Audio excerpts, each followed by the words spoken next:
गरीब चाची के घर अमीर भतीजी लाई इफ्तारी। या अल्लाह, आज तो इस कमबख्त चूल्हे ने नाक में दम कर दिया है। ऐसा लग रहा है जैसे चूल्हा ना होकर धुएं की चिमनी हो। अपनी चाची को इस तरह से धुएं में परेशान देखकर जोया आकर कहती है, लाइए चाची माँ, आज हम आपको रोटियां बनाकर खिलाते हैं। अरे नहीं जोया, मैं बना लूंगी। मैं नहीं चाहती कि इस चूल्हे के धुएं से मेरी हूर सी भतीजी का चेहरा काला पड़े। इतने में जोया का चाचा अनवर सिर से पांव तक मिट्टी में सना हुआ घर लौट आता है। उसके हाथों में एक छोटी सी थैली थी जिससे चाशनी टपक रही थी। उफ, अरे थैली में से ये क्या टपक रहा है? अरे माफ करना बेगम, मैं तो भूल गया था। मैं जोया बिटिया के लिए उसके मनपसंद की रस भरी इमरती लाया हूँ। इमरती का नाम सुनते ही 24 साल की जोया किसी बच्चे की तरह उतावली जताते हुए बोली, क्या सचमुच चाचा जान, आप मेरी मनपसंद की इमरती लाए हैं? मेरे मुंह में तो पानी आने वाला था, मगर मैंने किसी तरह खुद को रोक लिया। हम सब साथ में इसे इफ्तार में खाएंगे। अरे नहीं बिटिया, मैं जरा सी ही इमरती लाया हूँ, तू खा ले। मुझे और तेरी चाची को मीठे से खास मोहब्बत नहीं है ना बेगम? जी बेशक। असल में इमरती खाने का मरियम और अनवर का भी बड़ा मन था, मगर दोनों अपना मन मार लेते हैं। बचपन की दुर्घटना में जोया के माता पिता स्वर्ग से धार गई, जिसके बाद से जोया के चाचा चाची ने उसे अपनी बेटी की तरह पाला पोसा। उसके प्यार में कोई कमी न हो, इसलिए दोनों ने खुद की अपनी औलाद भी नहीं की। अनवर की माली हालत कुछ ज्यादा खास अच्छी नहीं थी। बस उसके पुश्तों का छोड़ा गया सालों पुराना एक कमरे का कच्चा घर और खेती करने के लिए जमीन का एक छोटा सा हिस्सा, जिस पर थोड़ी बहुत खेती करके जैसे तैसे 2 वक्त की रोटी का गुजारा चल रहा था। या खुदा, कढ़ाई में जरा सी सब्जी है। खैर, नमक प्याज रोटी से ही इफ्तार कर लेंगे। सब्जी सोया को दे देती हूँ। मरियम 3 थाली लगा ले आती है। अरे ये क्या, चाची माँ मेरी थाली में सब्जी, आप दोनों क्या खाएंगे? तभी अनवर अपने गमों को छुपाता हुआ झूठी मुस्कुराहट से बोला, अरे सब्जी की क्या जरूरत, आज तो मैं नून तिल से रोटी ही चटकारे लेकर खाऊंगा। ये कहते हुए गरीब अनवर नमक तेल लगी रोटी काट काट कर खाने लगता है। अपनी गरीब चाचा चाची का ऐसा दुख देखकर जोया का कलेजा कचोट पड़ता है। वो रो पड़ती है। चाची माँ, चाचा जान, चलिए इन सब्जी में से खाइए। अरे इतनी थोड़ी खाऊंगी मैं। जोया के गरीब चाचा चाची को उसे जितना प्यार था उतना ही स्नेह उसे भी था। यूं ही दिन गुजरते हैं। सुनो जी, हमारी जोया अब सयानी हो गई है। हमें इसके निकाह के बारे में सोचना चाहिए। जोया, भाई और भाभी की अमानत है हम पर। मरियम, मैं तो दिन रात अल्लाह से एक ही दुआ मांगता हूँ कि मेरी भतीजी को अच्छा घर मिले। अनवर जोया के लिए रिश्ता ढूंढने लगता है, जो कि अमीर खानदान में हिना के बेटे से लग जाती है। अब शादी की तैयारी शुरू हो जाती है। अनवर, अभी तक जोया के निकाह का जोड़ा नहीं सिलाया। 2 रोज बाद उसकी रुखसती है। जानता हूँ बेगम, मगर जितना कर्ज लिया था वो खर्चा हो गया। मैंने तुमसे एक बात भी छिपाई है, मैंने अपनी जमीन बेच दी। क्या जमीन बेच दी? उसी से तो फकत अभी तक हमारी रोजी रोटी चल रही थी। अब क्या करेंगे आगे? अल्लाह मियाँ बैठा है ना रोटी देने वाला मरियम, कुछ तो कर लूंगा। लेकिन जोया हमारी इकलौती भतीजी है, उसका निकाह अच्छे से घर में हो जाए ताकि मन में कोई मलाल ना हो। जोया के गरीब चाचा चाची उसकी शादी के लिए अपनी खेती बाड़ी बेचकर उसकी विदाई करते हैं। चाचा चाची माँ, जा मेरी बच्ची, अल्लाह तुझे दोनों जहां की खुशियों और नेमतों से नवाजे। जोया अपने गरीब चाचा चाची के घर को छोड़कर अपने अमीर ससुराल में आ जाती है, जहां उसके सास ससुर नंद जेठानी से भरा पूरा परिवार मिलता है, जहां सास हिना उसका स्वागत करती है। माशाअल्लाह, कितनी खूबसूरत बीवी है हमारे मुराद की। एकदम सही फरमाया आपने अम्मी, भाई की तो किस्मत खुल गई। चलो देवरानी जी, हम तुम्हें तुम्हारा कमरा दिखाते हैं।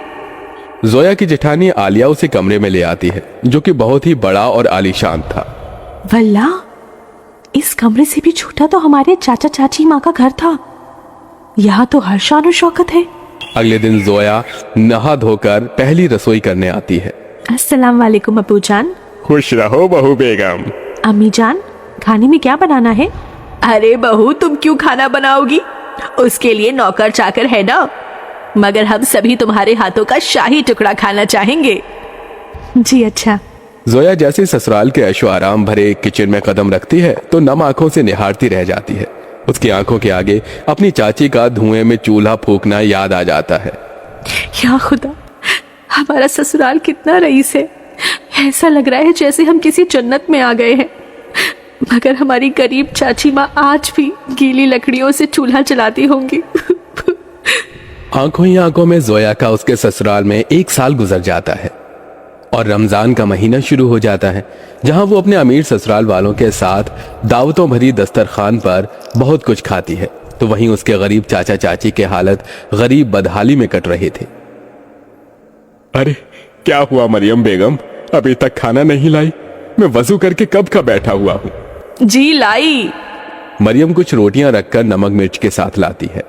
جی بس یہی ہے کھانے میں، روکھا سوکھا ہے کھانے میں، جانے اللہ ہمارے دن کب بدلے گا۔ باقی دن بھی روکھا سوکھا کھاتے ہیں اور روزے میں بھی روکھا سوکھا کھا کر کاٹنا پڑ رہا ہے۔ مریم، اللہ نے جو دیا ہے اسے سر ماتھے لگا کر کھاؤ۔ بیچارے غریب شوہر بیگم ایک دوسرے کو نوالا کھلا کر غم بانٹتے ہیں۔ کنگالی اتنی تھی کہ دونوں پانی سے سحری کر کے بھوکے پیٹ کڑی دھوپ میں بھٹی پر کام کرتے ہیں، اور یوں ہی دن گزرتے گئے۔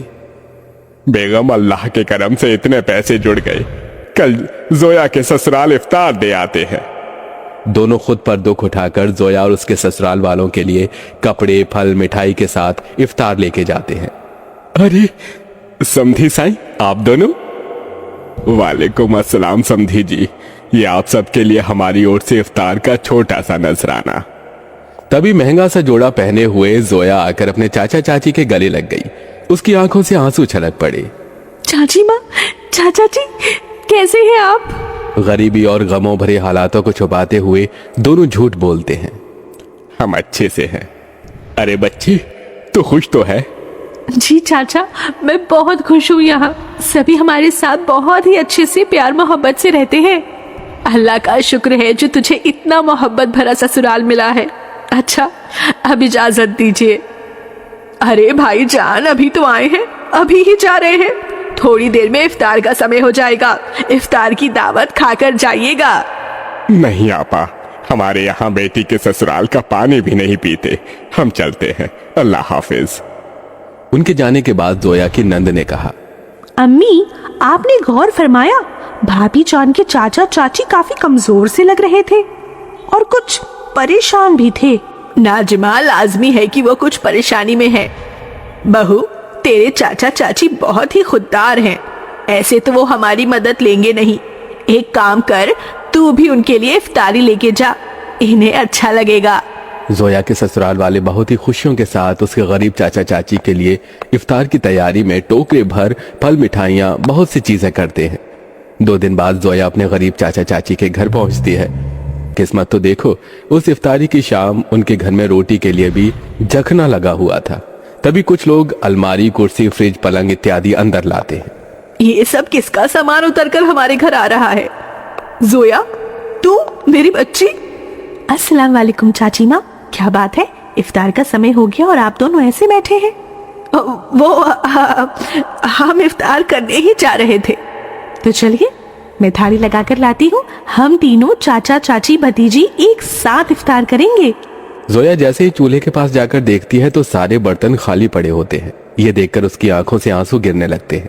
چاچا چاچی، اس گھر سے میری رخصتی کیا ہوئی؟ آپ دونوں نے مجھے اتنا پرایا کر دیا کہ یہ تک بھی نہ بتایا کہ آپ دونوں کن حالاتوں سے گزر رہے ہیں۔ میری بچی، اس گھر میں کیا تو نے کم غمزادگی اٹھائی تھی؟